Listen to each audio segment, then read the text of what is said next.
مولایا صلی وسلم دائما ابدا علی حبیبک خیر الخلق کلہم یا لائمی بالہا والعذری معذرتا منی الیکا ولو انصفت لم تلومی. یا لائمی، لائم کہتے ہیں ملامت کرنے والے کو،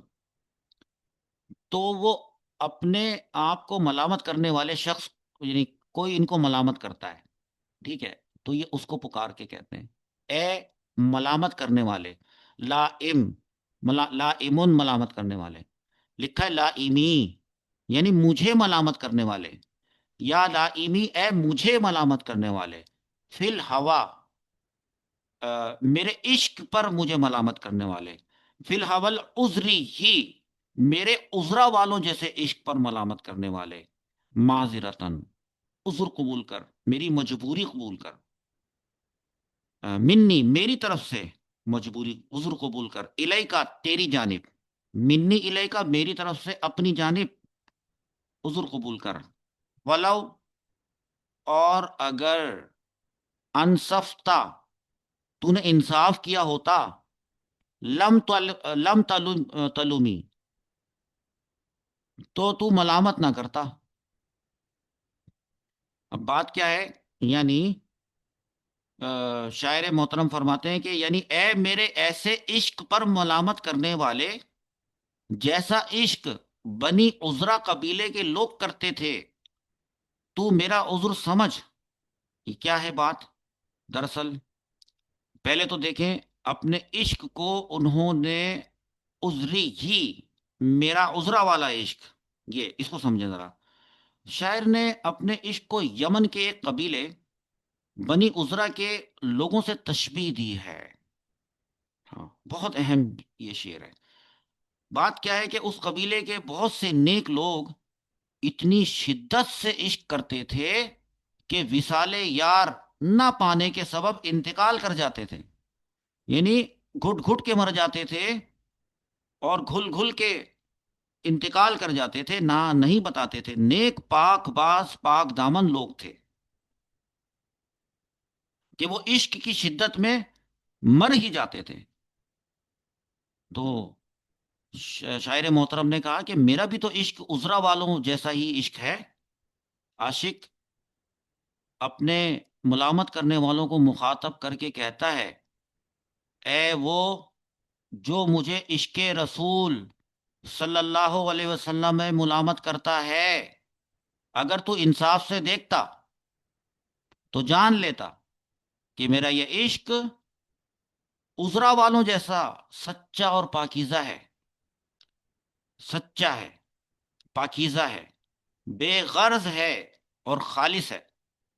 تو اگر تو انصاف سے دیکھتا تو تجھے پھر میرے عشق میں عذرا کے لوگوں کے عاشقوں کے عشق جیسی خاصیتیں نظر آتی، پھر تو مجھے کبھی ملامت نہ کرتا. اب کچھ سیغوں کی صرفی تحقیق وہ یہاں نوٹ کر لی، آپ بھی نوٹ کریں گے. لائمی،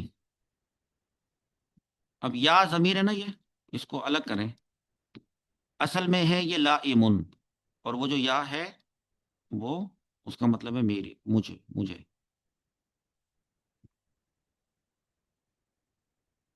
اس میں دیکھیں واو نہیں نظر آ رہا آپ کو کہیں پہ بھی، لیکن اس کے حروف اصلیہ ہیں لام، واو اور میم. اور اس میں لائمن، اس لائمی میں لائمن اس میں فاعل ہے، لائمن بروزن فاعل. سمجھ میں آ رہا ہے؟ سیغہ کون سا ہے؟ سیغہ واحد مذکر ہے، ثلاثی مجرد ہے، اجوف واوی ہے، اسباب نصرہ بمعنی ملامت کرنے والا. یہ جو لائمن اوپر میں نے لکھا ہے، حروف اصلیہ تو ہے نا لام واو میم، تو لائمن تو نہیں ہو سکتا، لا ویمن ہوگا، واو سے لا ویمن لکھ دیا. اصل میں لا ویمن تھا، اصل میں تھا لا ویمن، واو کو حمزہ سے بدلا. بیٹا یہ جو واو ہے نا بیچ میں، اس کو حمزہ سے بدل دیا تھا. وہ جو اوپر آ رہا ہے نا لا ایمن، وہ اس واو کی جگہ پہ حمزہ آیا تھا. وجہ کیوں بدلا؟ واو کو حمزہ بنا دیا، کیوں؟ کیونکہ ہر وہ واو جو اس میں فاعل کے عین کلمہ میں آئے، اور وہ واو جو اس میں فاعل کے عین کلمہ میں آئے، دیکھو یہاں پہ عین کلمہ درمیان والے کو کہتے ہیں، واو آیا نا، تو کیا کریں، ہر وہ واو جو اس میں فاعل کے عین کلمہ میں آئے اس سے حمزہ سے بدلنا واجب ہوتا ہے، اس لیے بدل دیا، تو لا ویمن کی جگہ کیا بن گیا، لا ایمن، اور پھر لا ایمن کے ساتھ جو وہ یا لگی تو اس نے میم کے اوپر کسرے کا تقاضا کیا، تو لا ایمن پلس یا بن گیا لا ایمی، اے مجھے ملامت کرنے والے۔ اچھا، اس کے بعد آتا ہے انصفتا، اگر تو انصاف کرتا، وہ جو لو لکھا تھا نا وہاں پہ، اس کے حروف اصلیہ نون، صاد اور فا، فعل ماضی، ہاں فعل ماضی مثبت معروف، صیغہ واحد مذکر حاضر، ہاں حاضر، ثلاثی مزید فی ہی، جی ہاں ٹھیک ہے صحیح، ہاں صحیح، اسباب افعال اکرما یکرمو کے وزن پہ انصفا ینصفو، انصفا انصفا بمانا انصاف کرنا، تو یہ بنا تھا نا انصفا انصفا انصفو انصفت انصفتا انصفنا انصفتا، ایسے۔ اب آ رہا ہے تلم، لم تلمی، اس کے اندر بھی دیکھیں واو نظر نہیں آ رہا لیکن اس کے حروف سے لام واو میم ہے، وہی ملامت کرنے والا، لیکن لم لگنے کی وجہ سے جب فعل مضارع پر لم داخل ہوتا ہے تو وہ اس کو جزم دے دیتا ہے، ٹھیک ہے ہاں،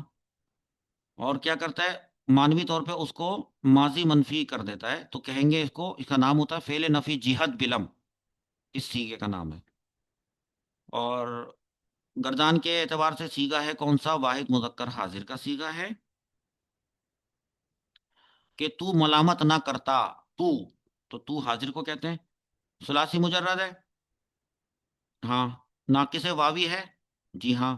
اسباب نصرہ بمانا ملامت کرنا،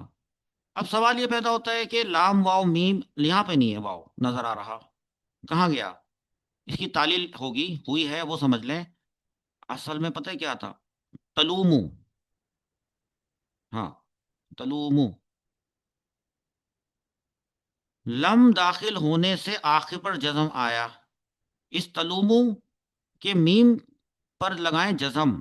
لم کی وجہ سے، تو بنے گا تلوم، یہ دیکھیے لکھا ہے، تو تلوم بنا، اب کیا ہوا، ایک دیکھیں میم ساکن ہے، اس سے پہلے واو ساکن ہے، دو ساکن جمع ہوئے، اجتماع ساکن ہے، اب کس کو حذف کریں گے، میم کو نہیں کر سکتے، حرف علت کو کریں گے حذف، تو لکھ دیا اجتماع ساکنین کی وجہ سے واو حذف ہو گیا،